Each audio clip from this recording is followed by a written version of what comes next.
Hello, and thank you for inviting me to speak today and talk about this interesting research article for the IBD Journal Club.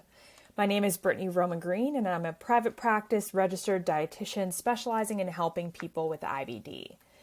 Today I'll be talking about the article, Dietary Intake Pattern is Associated with Occurrence of Flare in IBD Patients, which was published in the Journal of Crohns and Colitis this year. This was a longitudinal study in the Netherlands where two cohorts, one in the north and one in the south, were followed for 2 years.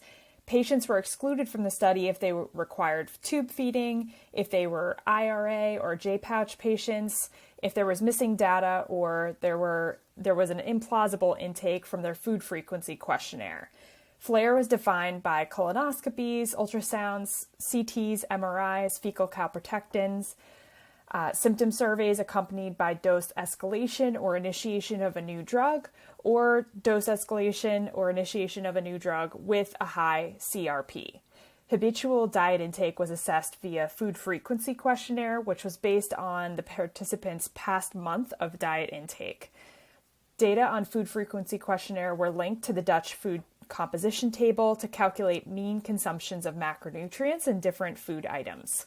BMR was estimated via Harris-Benedict equation for men and women. As you likely know, the westernized diet is characterized by high intake of red and processed meats, saturated fats, refined grains, processed foods, added sugars, and low consumption of fruits, fresh foods, fruits, and vegetables.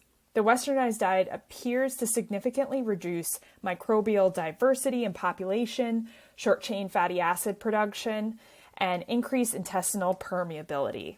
Although the westernized diet has been implicated in the onset of IBD, no studies have investigated this diet pattern and occurrence of flares in IBD patients until now.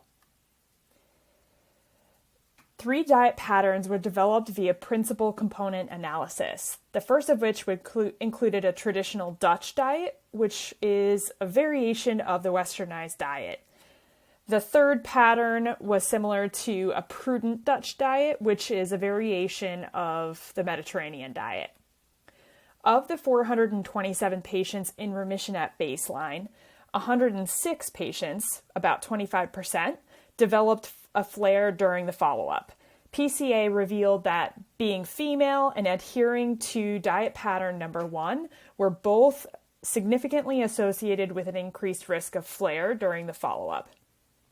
Now remember, diet pattern number 1 included high intakes of potatoes, grains, red meat, processed meats, oils, sugar, cakes, and confectionery, condiments, and sauces, which is a variation of the westernized diet.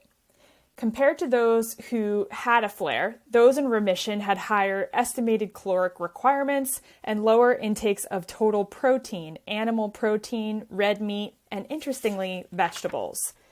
Those who had a disease flare weighed significantly more than those who remained in remission.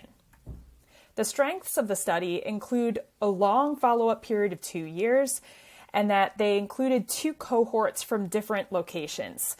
Since endoscopic assessment of flares isn't feasible for all patients in practice, I think this study did a great job of capturing flares through all possible ways. The limitations of the study included reliability of food frequency questionnaires in general. It's really just a snapshot in time and may not be an accurate representation of a patient's actual intake.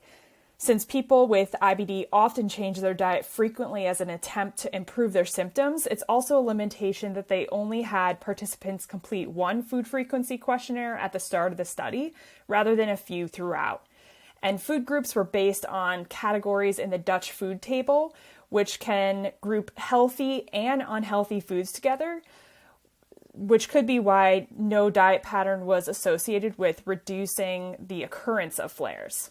In conclusion, the westernized diet and variations of this diet may increase the risk of IBD flares, but more research needs to be conducted to see whether any diet patterns or clusters of foods could increase risk of flares, as well as which ones could be protective against flares. Thank you so much for your time. Now I'd love to hear your thoughts on the article. Comment below.